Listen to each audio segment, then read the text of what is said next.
Joe Morgan with Sabrina Merchant here live at Staples Center postgame after the Clippers 128-111 victory over the Miami Heat.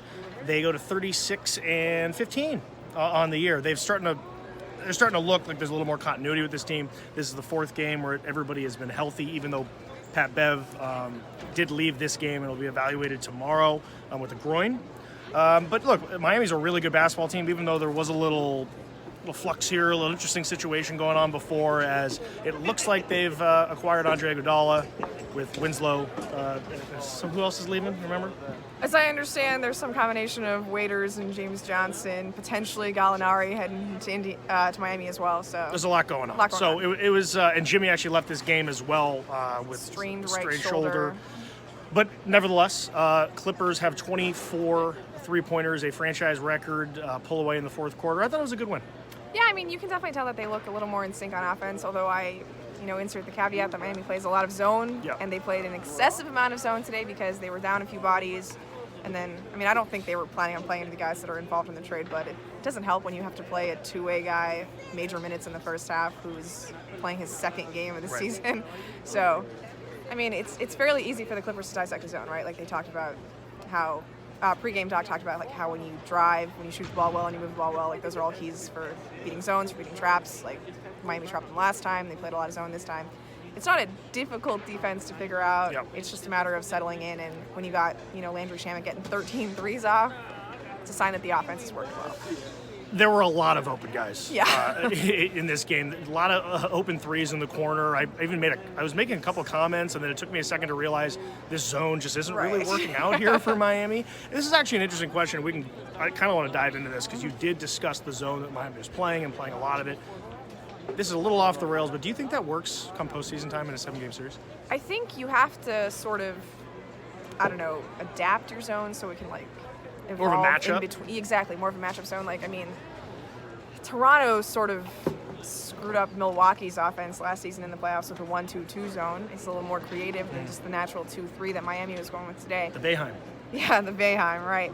But I think if you have the athletes who can sort of figure out how to gamble constructively within a zone, then it's an effective way of playing defense. But it's not something you want to lean on for the majority of the game. It's a thing you sprinkle in in doses. And especially come playoff time where teams are going to be scheming day in and day out against you in a 7-game series.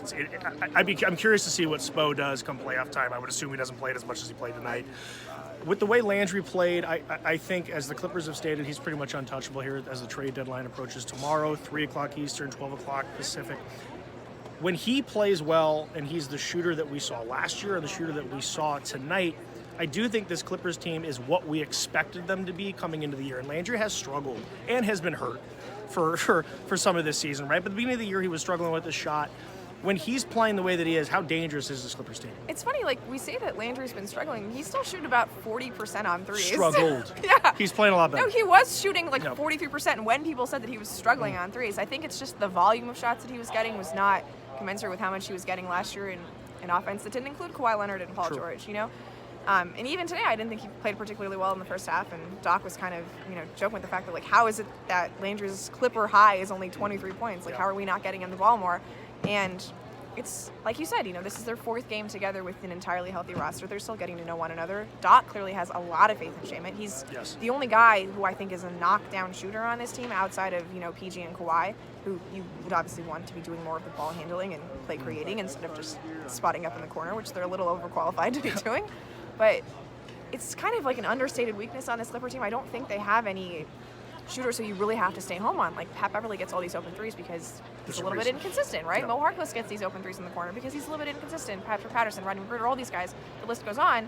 Landry's the only guy who you really have to stay glued to. And you can tell that a team has prepared to play the Clippers when they hone in on Landry Shamet. And for whatever reason, Miami decided, we're just going to let everybody get open threes today. Well, look, Landry, and I find it interesting that Doc trusts him as much as he does. There's something there. We got to remember that Doc, in his career, has really never trusted younger players.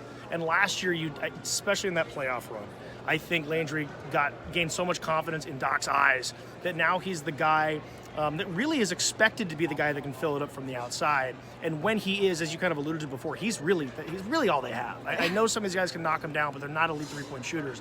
Landry has to be the guy who can get that done, and especially come playoff time, when you need a big shot from somebody that's not Kawhi or Paul George, things are going to change in the playoffs, where it's not going to be as easy to get these shots. Landry has to be able to knock them down, and he did tonight. Right, and he got the closing minutes in Monday's game against San Antonio ahead of Lou Williams. Today, with Patrick Beverley out, he was that fifth guy in the closing lineup alongside Lou, Trez, PG, and Kawhi. So he's clearly earned Doc's trust in a way that other guys on this roster who have played well throughout the season have not. Look at you, Mo Harkless, who is now 8-0. Clippers are when Mo Harkless scores double figures. So, yeah. But yeah, Landry, he's Doc's guy. He loves talking about him. Loves talking about how he is a barometer of how the team's, moving the ball on offense. We saw that today. And just to jump in here, I always say that you have certain guys on the Clippers team. I have a certain guy. It's always been Landry. So I hope he knows that. Clippers, nice win here against Miami. 128-111. They go to 36-15. They go on the road here for a few games, and then we have the All-Star break. So we're actually not going to be back here at Staples Center, I believe, until the 22nd. Minnesota on Saturday? I can't say that I know the road schedule. We'll see you guys in a couple of weeks. Enjoy the road trip. Enjoy the All-Star break. Joe Morgan, Sabrina Merchant from Staples Center. Take care.